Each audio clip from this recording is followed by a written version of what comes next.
You're listening to the Slavic Literature Pod, your shelf help guide to all things Slavic.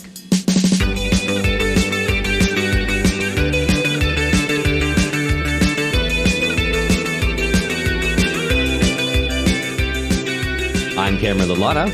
And I'm Matt Gerasimovich. And today we're covering Part 1, Chapter 10 of Vasily Grossman's Life and Fate as part of our read-along. And we continue along with the now Battle of Stalingrad after the kind of traumatic experience for the commanders in the last part, onto the arrival of our boy, Krimov, and the reintroduction of our other boy, the perfect Soviet man, Vavilov, who is now our, regimental commissar, battalion commissar, some level of official command. Anywhere you wanted to start. It doesn't matter really what his rank is because he's still Vavilov to me. I know he's not maybe the most, or at least in the previous novel, not the most realistic person perhaps to be depicted. I get he's a certain type. I think that type rips, though. I'm not gonna lie. I love him. When he and the last surviving members of his unit or whatever they are at that point are under fire and they're like sitting there and they're reminiscing about their lives before the war, he's just sitting there talking about how he didn't get to build a stove. Now his family's not going to have a stove until they figure that out. And it's so classically socialist realist that you've got these soldiers under fire like lamenting, actually, like their stoves. But yeah. deep down. He's what every dad aspires to be. Yeah. He's the dad that you wish you had, like you're like, if only my dad built me the stove before he was brutally murdered in the war.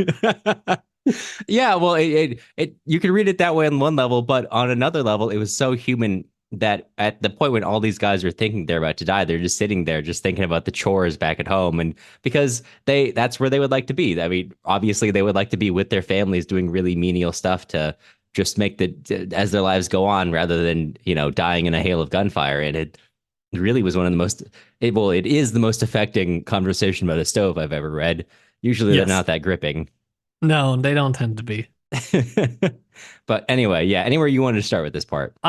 Just to talk a little bit about, I guess, the Vavilov-Krimov kind of dichotomy that we get here. They're both commissars, but of different regiments who are together in this spot. But I guess it doesn't even matter. What matters is just the sort of Krimov is this, I don't know, he's much more polished, straightforward, I guess I would say, compared to Vavilov, who is that true kind of peasant stock. And he's that sort of, he's almost Tolstoyan in a lot of ways, in the way that he's kind of really into just kind of, I don't know, he acts in the right way. It's not that he knows what he's doing or he knows what to do. He just has this sort of instinct, this level that he instinctually knows what he's supposed to be doing and how to get people around him to work together. And that's actually really hard because, well, I'm quite a few chapters ahead writing posts right now to stay ahead and not die. But there's going to be a lot of instances, I can say, where there are people not working together. I would say probably the Soviet Union is perhaps known more for not working together than for working together. So, and in the ways that they could not understand each other, we find much of the tragedy of the 20th century. Oh, that was a sick callback. Grad school, sign this man right now. Give him the biggest grad school contract you've ever seen. I'm ready for the trade. So anyways, I like Vavilov. That's the kind of my point. Right. We'll see. We'll see more of Krimov. They're both fine characters. I mean, no shade to either of them. But Krimov is a deeply sad man outside of combat, but outside of that. Yes.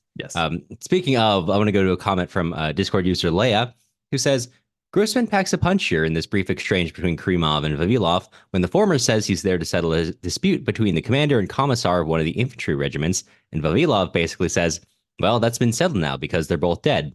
He says, quote, they couldn't have been more different, even in appearance. They were like chalk and cheese. The commander was a straightforward man, the son of a peasant, while the commissar had a ring on one finger and always wore gloves. And now they are lying side by side.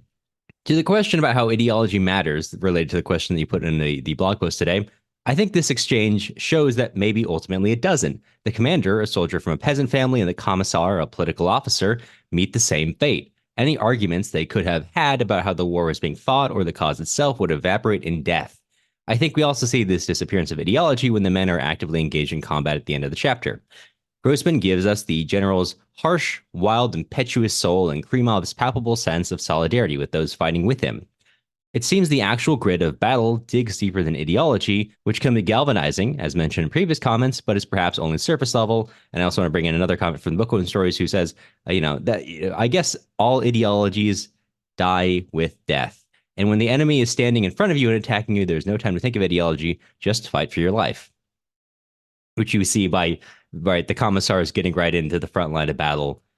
I think typically, if you've seen a lot of media about the war from the Red Army's perspective, especially like media not from the Slavic world or from post-Soviet states, you'll tend to see the commissars as sort of like this class apart, which were inflicting heavy executions upon those who were not up to standard. And for sure, there were definitely, we know there are many instances where because of how much leniency they were given, absolutely abuses of power inflicted upon them.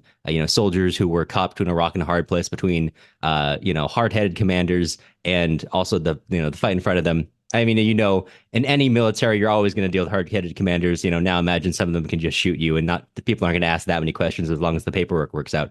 For sure, that was the reality in many cases. However, there was also the case for many of them, maybe perhaps the more effective commissars, who were right in the front lines, in the trenches with the rest of the soldiers. Hey, Cameron. Yeah. What's a commissar? I'm almost certain there are people that don't know what a commissar is and think it's a normal military rank. Yeah. And it's actually a pretty important distinction. It is the role for someone whose responsibility is to sort of keep up the political morale and enforce sort of, how would you explain it? Like, I would say keep up the political morale of the military. They're there to give speeches, explain the rightness of their cause. Yeah. Okay. Yeah. It's political education. It's, Bolshevik morale, essentially. It's a unique role. I just wanted to point that out because we might be at a point where you're like, why does Grossman care about the commissars? Right. Yeah. So you've got, people who are there to give them good Marxist-Leninist education on why the war is going well, or if it's going badly, what they should be doing to make it happen better, solve, as you see here, solve some internal issues. But the role can be, it's a complex one too, right? And Kremov, if you read Stalingrad, when he's a unit he's with is surrounded, he becomes the de facto leader because of his actual authority, not just given by command, but by the fact that people really do listen to him. He becomes the leader until they break out of that encirclement because of his actual efficacy in carrying out that role. I just wanted to bring that up in case anyone at this point was wondering. Because we've had some questions on military rank that we haven't adequately quite addressed yet. Yeah, for sure. But that's an important one. That's a very important one. Food for thought indeed. Okay, well, I think that's all we had to cover today. So we'll let you go for now, this time. Until tomorrow.